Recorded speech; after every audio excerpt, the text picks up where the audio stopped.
What does it say?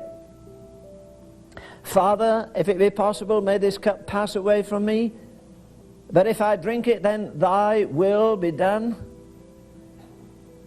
What was in that cup?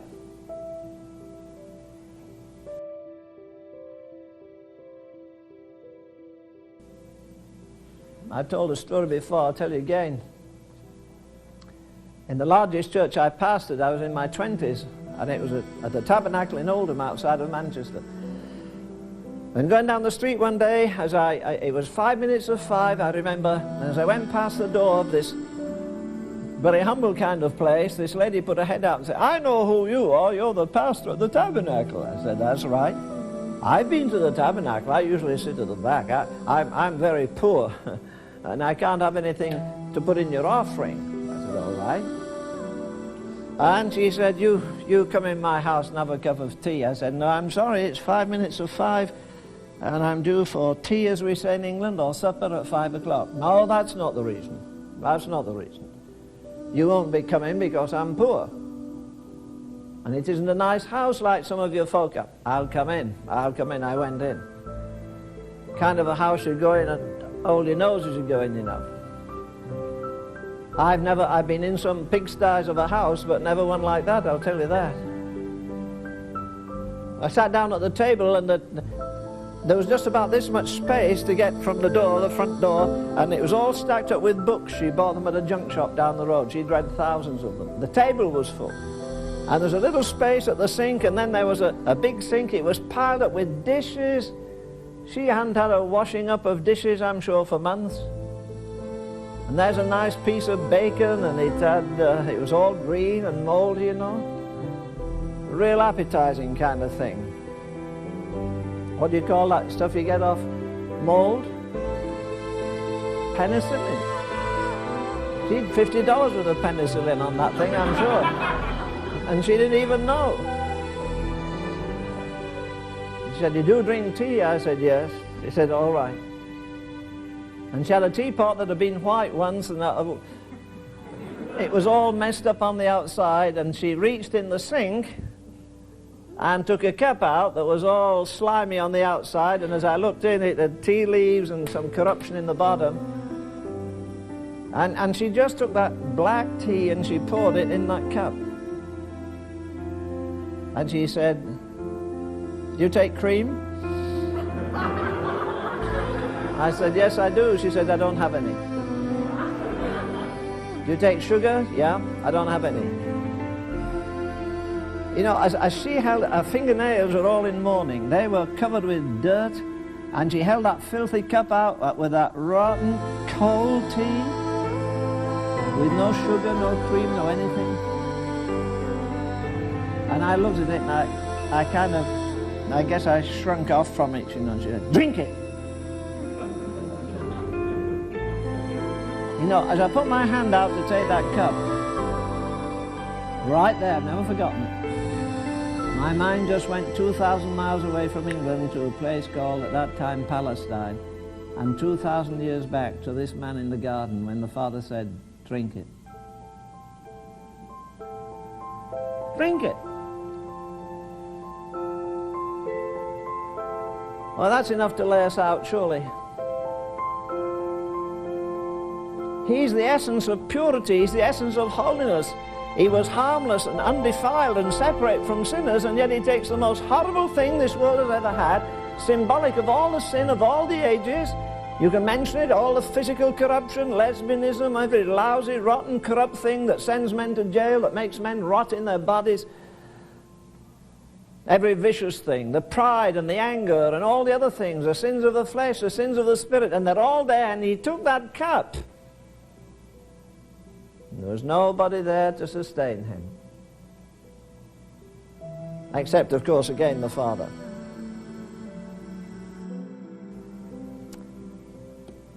And the men that he trained were all lying around snoring. That's the thing that got to me the more I studied it, the more I meditated over it today. Don't blame them, for heaven's sake, don't criticize those disciples. They never had a volume of 66 books on the lap. They were still doubtful in their minds. I'm sure that he would rise from the dead.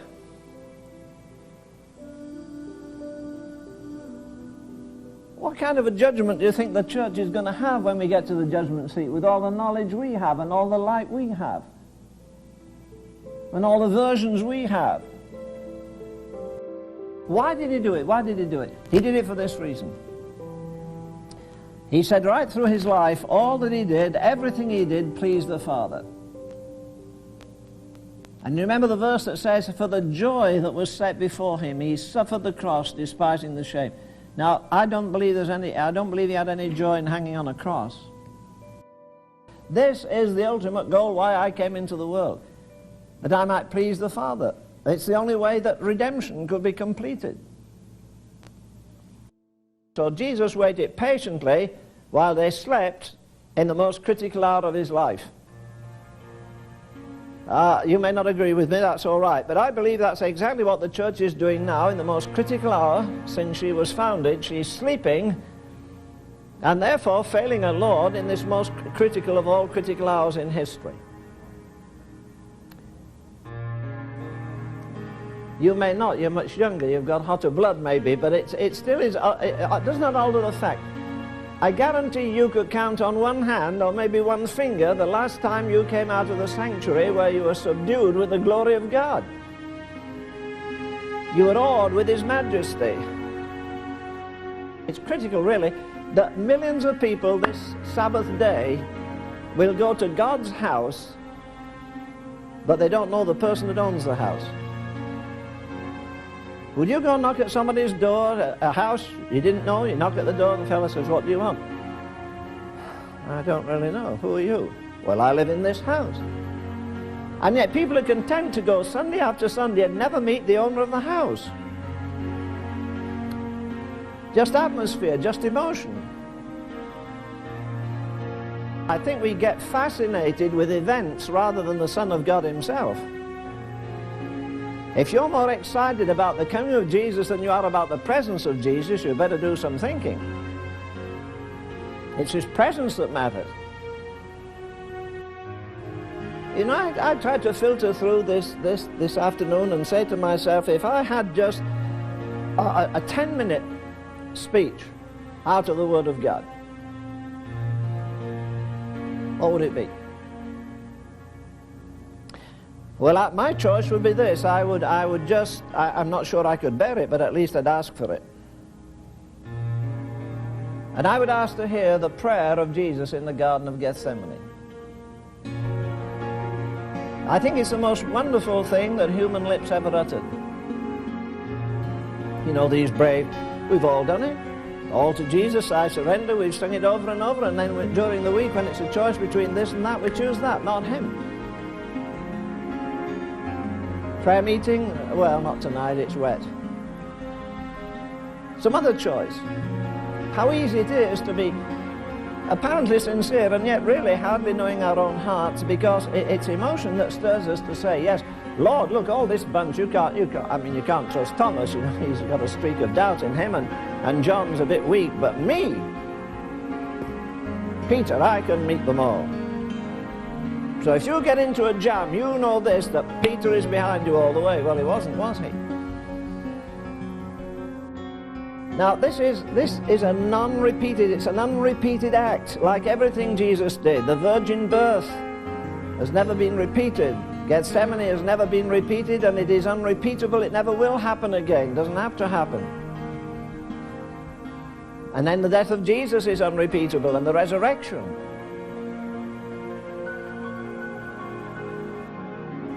And they're sleeping. Dear Lord, as I read this again and I thought how he waited for them, he could hear them maybe snoring and turning over and thinking, yes, another hour, maybe another hour, and the daylight will come.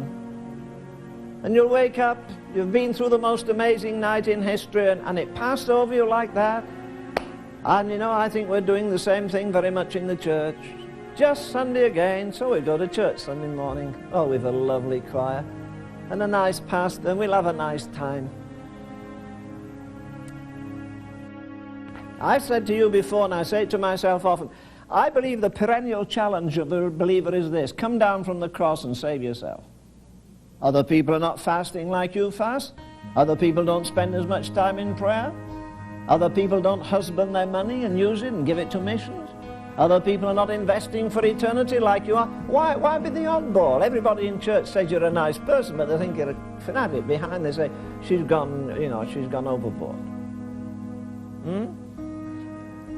You notice nobody ever says you can get too rich. No one says you can get too well educated.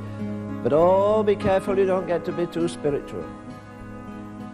See, the main trouble if you get too spiritual is you'll show how unspiritual they are. And that's what they're afraid of. They're not afraid of your spirituality so much as the fact that they're a kind of a withered branch that hasn't got any fruit.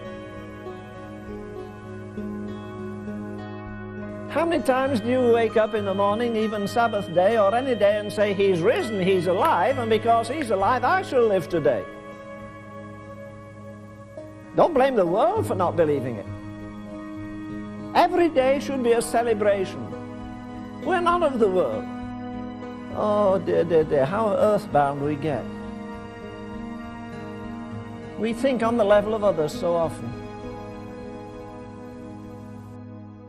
But you see, we're getting away, we're so getting tied up with gifts, and you go to some meetings, all you hear is prophecy, prophecy, prophecy, prophecy, miracles, miracles, miracles.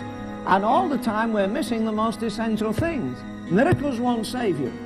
Prophecy won't come to you in a time of trouble. It's the Son of God himself that we need to know. Not the doctrine of the Son of God, the person of the Son of God.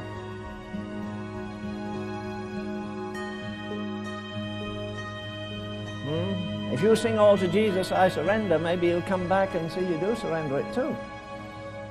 You may have to surrender some friendship, you may have to surrender a career. It may be he'll wreck all the things that for years you've thought about as being the very thing God wants you to do, and you suddenly find it isn't. It's something you wanted to do for God, not something that God wanted to do for him.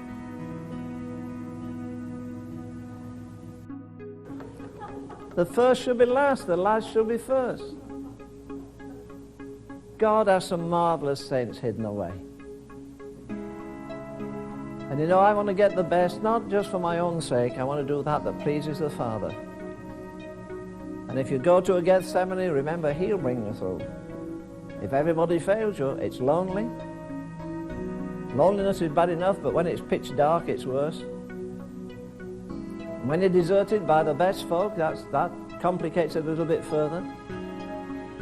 And when you think people are spiritual and you suddenly find in a crisis hour they're worse than anybody else, that's good. That's according to the book. Don't worry about it.